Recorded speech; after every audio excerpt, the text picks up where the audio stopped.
Olá, turminha. Nós hoje vamos falar um pouquinho sobre os recursos hídricos de ontem e de hoje, dentro do processo da história, tá?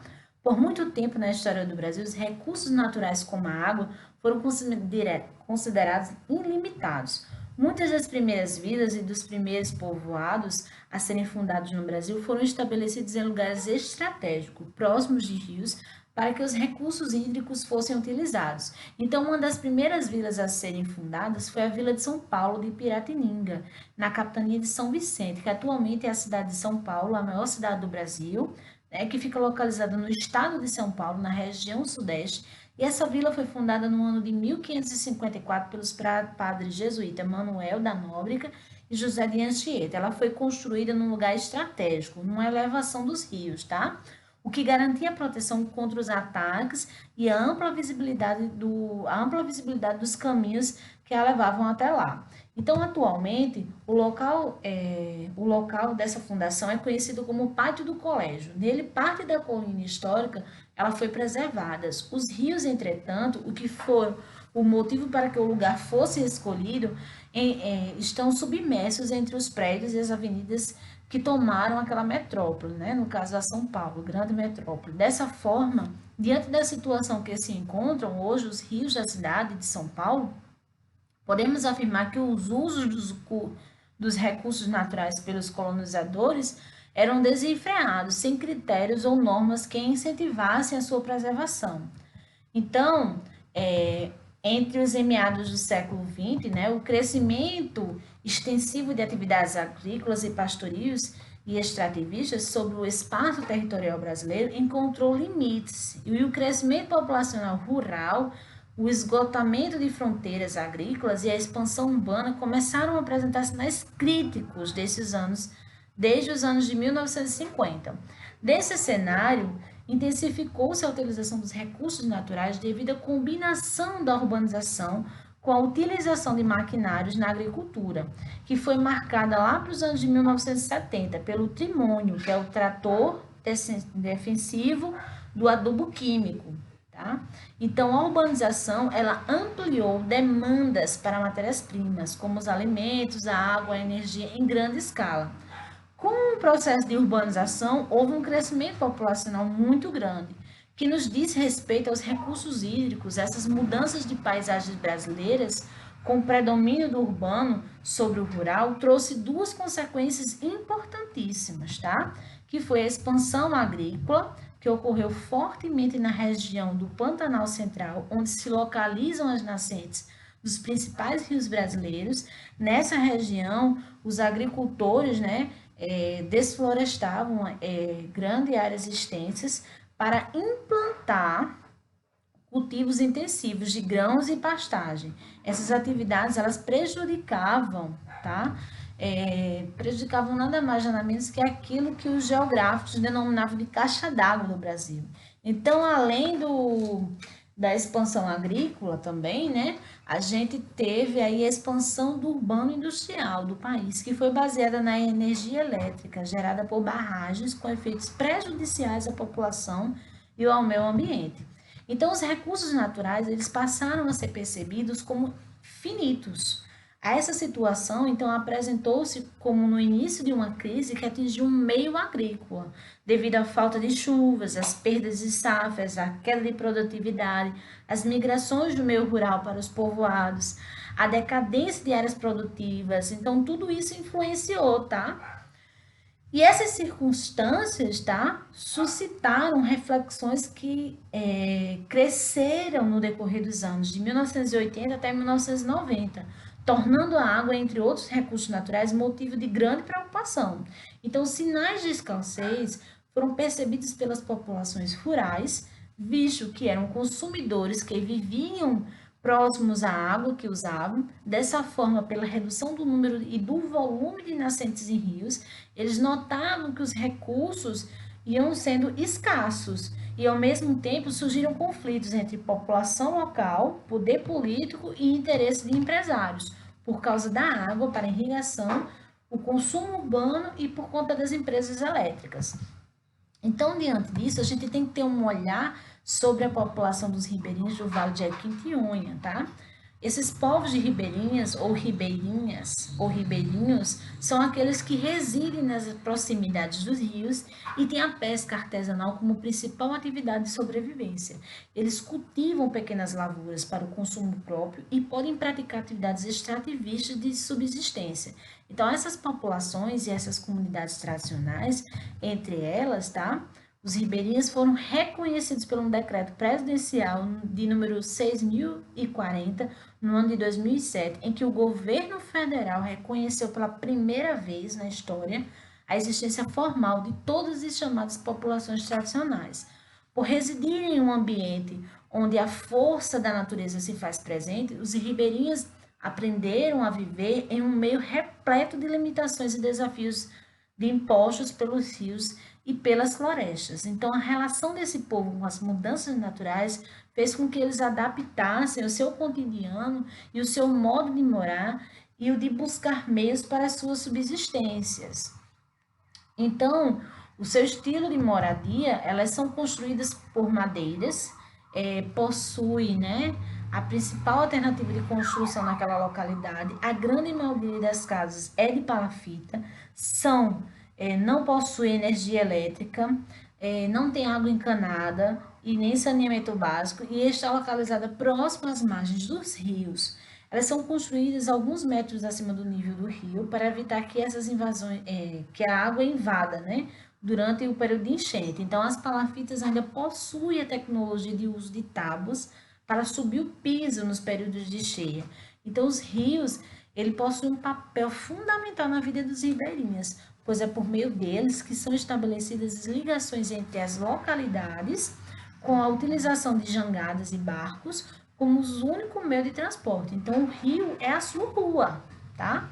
E nele também é que os ribeirinhos executam uma das principais atividades que lhe proporcionam fonte de renda e de sobrevivência, a pesca. Então, em relação à diferença com a natureza, faz dos ribeirinhos grandes detentores dos conhecimentos sobre os aspectos da fauna e da flora, tá?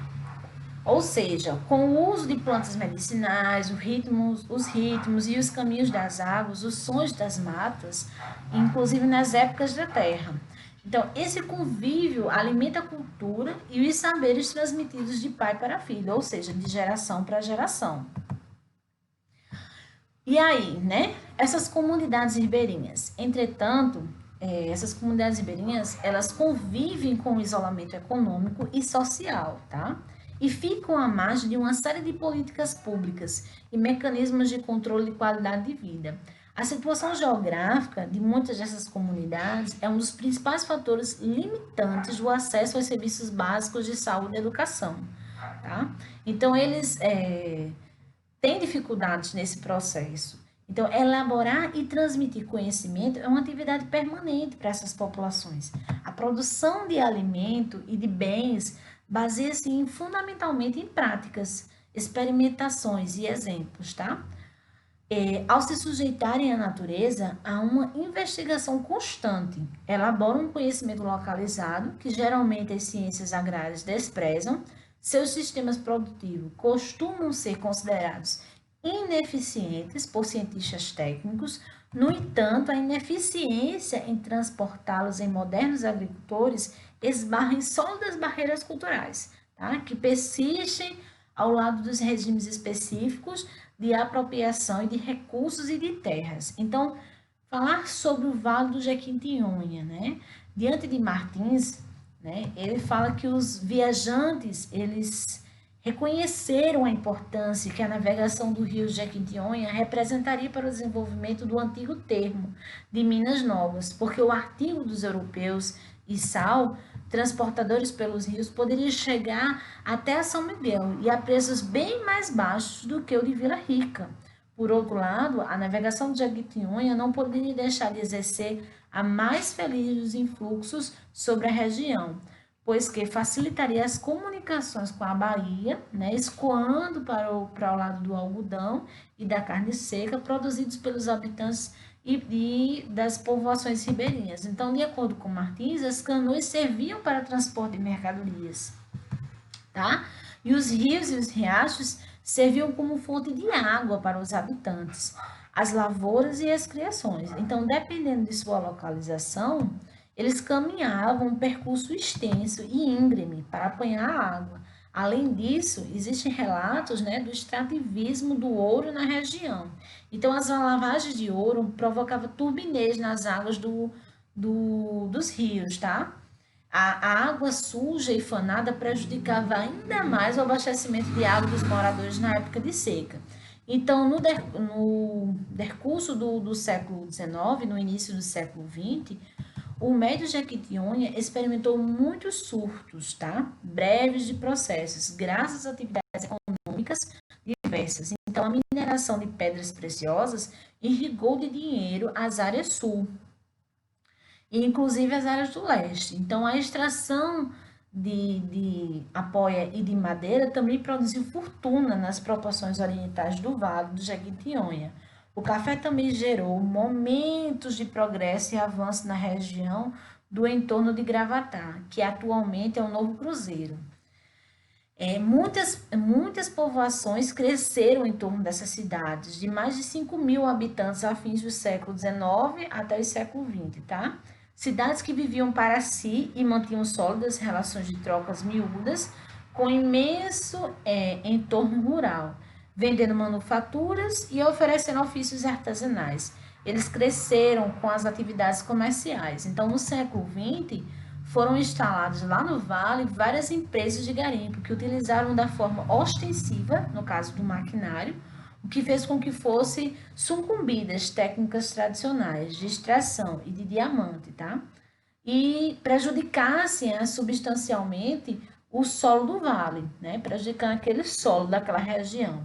Então, a navegação dos rios Jequitinhonhas, que já foi uma atividade muito importante para a circulação de mercadorias, foi quase que extinta. Então, o rebaixamento das águas em decorrência das práticas extrativistas tornaram essas atividades quase que impossíveis. Atualmente, os principais usos de água na bacia do Jequitinhonha são o abastecimento humano, né? Tá? Que é o urbano e o rural, e também na questão de irrigação. Então, a mineração e o garimpo, alguns eles são clandestinos e têm promovido uma degradação da qualidade da água e dos mananciais nas regiões.